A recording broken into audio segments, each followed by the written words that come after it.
Good Sunday morning. I'm KHOU 11 meteorologist Ramirez. We are going to be having a hot and humid day today here across southeast Texas, and we are going to see those temps skyrocket into the upper 90s. So we're going to have to practice those heat safety measures if you are making your way out and about across the area. So looking at the daily rain chances, that's still going to persist starting tomorrow. It's looking more likely that today is going to be less of a rainy day and a rainy afternoon. But also we're tracking the tropics. Tropics are ramping up. We still have Hurricane Erin, which is still a major hurricane, still a Category 3 storm. Temps are starting off in the lower 80s, but we are seeing those temps, those feels like temps already feeling like 89, 90 degrees. Winds are calm right now, but we're going to see those winds start picking up later on this afternoon, so that could provide some relief in the hot temperatures that we're expecting to see today. So as far as our hourly planner, we're going to see temps maybe about 94 by 2 p.m., 95, 96 by the afternoon hours. We could not rule out a shower or two later on today, but rain just not likely for the most part going into the afternoon. However, Monday is when we're going to see the return of those daily showers and storms, and that's going to persist through much of next week. So for the next few days, we're going to start off the week with the daily afternoon showers and storms, but then models are hinting that we could see a frontal boundary make its way southward and sweep across Texas. That's going to bring some more rain chances by Thursday and Friday, so we could see the return of those more scattered and widespread rain chances by the end of the work week. So just keep the umbrellas on standby because the rain chance is just not really going away anytime soon, except for today. I think today is going to be a good beach and pool day if you do have time to be out and about across our area. So looking at the tropics, there is two more areas of concern out in the Atlantic basin. This is in addition to what's already Hurricane Erin. There's one just off the east coast of the Carolinas, a 20% chance. This is very well likely not be a problem and just remain over open water. However, there's a new wave emerging off the coast of Africa that the National Hurricane Center is now giving a 20% chance of development within the next 7 days. So this is something that we're going to have to keep an eye on pretty closely in the next few days, because we very well are heading towards the peak of hurricane season. And if once we get the southerly development of those systems, that usually starts putting a threat to the Caribbean and the Gulf. But Erin barely missing the island of Puerto Rico as it makes its way just north of there. You know, the strongest part of the storm is usually in the center. It's looking like the center of that eye has closed off. It's right now it's a Category 3 hurricane. It could have another cycle of re-intensification in the next 12 hours because the National Hurricane Center is giving this system another chance at developing into a Category 4 hurricane as it makes its way northward. So looking at the stats right now, 125 mile-an-hour winds moving west-northwest at 14 miles an hour. You're able to see those outer rain bands moving over the island of Puerto Rico and the northern Leeward Islands. But as we look at the forecasted track, it is expected to strengthen back into a Category 4 storm. The good news in all of this is that it is going to remain over open water, not posing a threat to the East Coast U.S. or the major Caribbean islands where a lot of those vacation spots are, but it is going to cause some high surf and waves for all of the East Coast, as well as that high rip current risk for all of the beaches that are in there. So looking at the model plots are in agreement that this is going to remain over open water. It's likely going to miss the island of Bermuda as it goes into the northern Atlantic, but they're still going to see some impacts from this system in terms of high waves out along all across the Atlantic. So as we look at the wave height forecast, we could see right now that you're looking at 25 to 30 foot waves with that storm as it's just north of Puerto Rico. But areas along the East Coast U.S. could get up to maybe 8 to 10, maybe 6 to 8 10-foot waves, especially off the Carolinas and off the coast of Florida.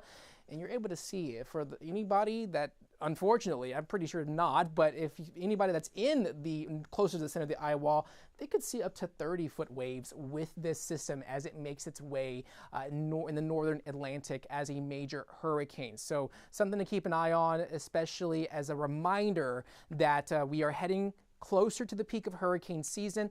This is the September development area. So any storm that usually develops in this region, which is Aaron is just north of Puerto Rico right there, it usually takes more of a northerly track with that system. However, once you get a southerly development, if you see any storm making its way closer to South America, closer towards the southern Leeward Islands, that's where we're really going to have to pay attention to, especially out in the Caribbean and the Gulf by the end of the month. And so we're looking at likely that this is going to be the development areas and the projected paths that could potentially happen as we head into the next few days. And like I said, we're tracking another wave emerging off the coast of Africa. And it usually takes a good 10 to 15 days for that to reach the Caribbean or the U.S. if it does emerge into something. So the peak of hurricane season closing in on us as we head closer towards September 10th.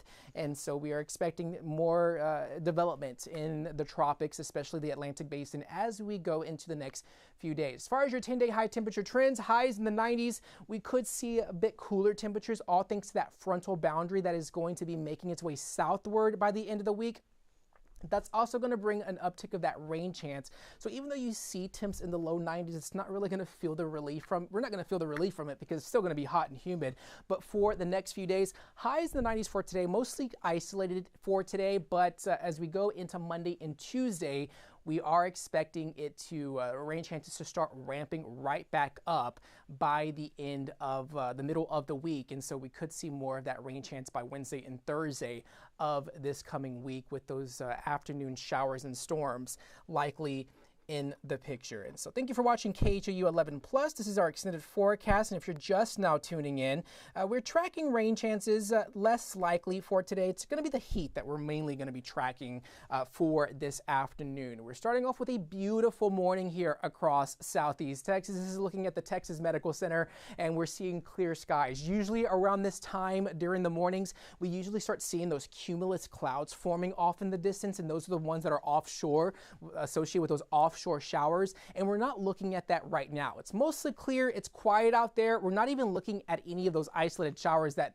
usually are across Galveston, but it's just going to be the heat and humidity for today. So if you're heading out to the Astros game or any outdoor activities, stay hydrated, practice those heat safety measures, drink water, wear light colored clothing, look before you lock because it's going to be a hot day, a typical summer day here across Southeast Texas for today. Seeing a little bit of haze out there as we look across the southeast of town. Hobby Airport at 81, Sugar Land 81, 89 degrees. That's what it feels like outside. So temps are already feeling like close to 90 when you factor in that humidity. But just keep in mind that we will start seeing those winds start increasing to around 5 to 10 miles an hour. We're just going to have to pay attention to the heat today because rain chance is less likely. Some of us might be fortunate enough for a cool down later on this afternoon, but I'm going to go ahead and stop our future cast right there at 3 p.m.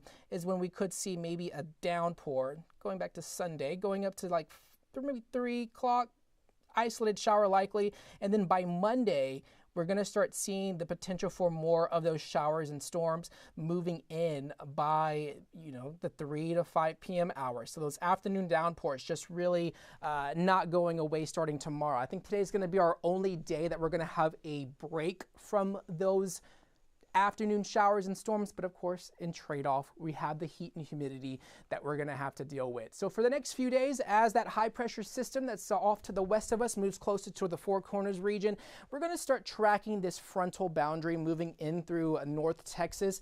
I'm calling it a frontal boundary. I know it's likely a cold front, but we are not going to see much relief in terms of those temperatures.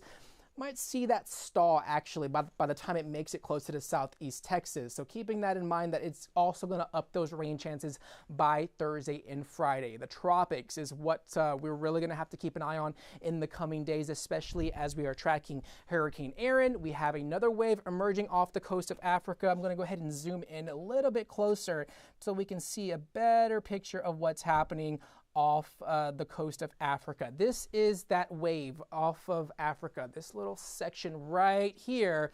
National Hurricane Center now giving that a 20% chance of development within the next 7 days. And this is something that we're going to have to watch closely because it's looking likely it's going to follow a little bit of a similar path to what Aaron did. But if we get a more southerly development with that system, we very well could see more of the threat to the Gulf and the Caribbean. So models are hinting that we're going to see somewhat of an organized system, but of course it's too early to tell. We really don't want to say in terms of one particular model showing that a storm is coming, because that usually, you know, some models are more aggressive than others during this time of year, especially when you look at storms more than 15 days out. So Hurricane Aaron barely missing the island of Puerto Rico, just north of San Juan. We're not really seeing that, we're seeing that eye sort of once again re-emerging. It's likely going to starting to re-intensify back into a Category 4 hurricane, and you're able to see those rain bands of that storm as it moves just north of Puerto Rico, avoiding the highly populated areas of the islands, especially out in St. Thomas off towards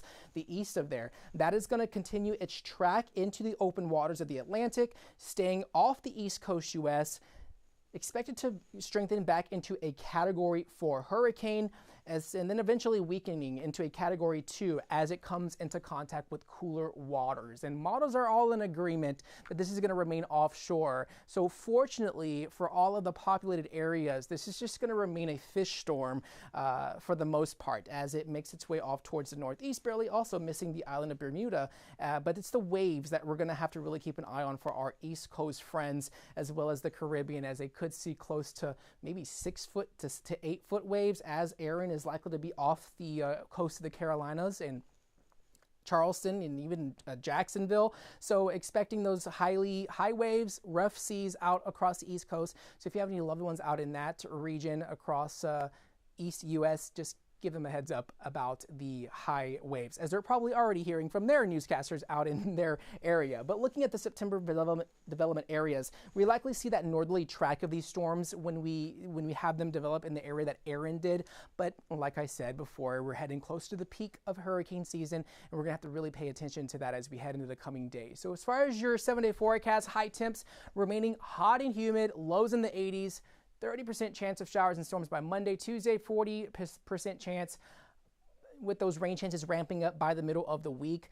So definitely keep that in mind, that just keep those umbrellas handy for the afternoon hours, because we could see more of those showers and storms in the picture through the end of our 7-day forecast. And so I think when it comes to this new wave out in that's emerging off the coast of Africa, we're not really going to see potential impacts close to the Caribbean or closer towards the western Atlantic, at least until around 8 to 10 days from now. So that's beyond our 7-day forecast, but something to keep an eye on in the next few days as hurricane season is now ramping up. And as always, you can catch the latest weather updates on KHOU.com and on the KHOU 11 app. Make sure to tune in later on today. Chief Meteorologist David Paul will be in for Pat Kavlin, and he will be giving you updates on the tropics, as well as what we can expect for the rest of the week here across the Houston area.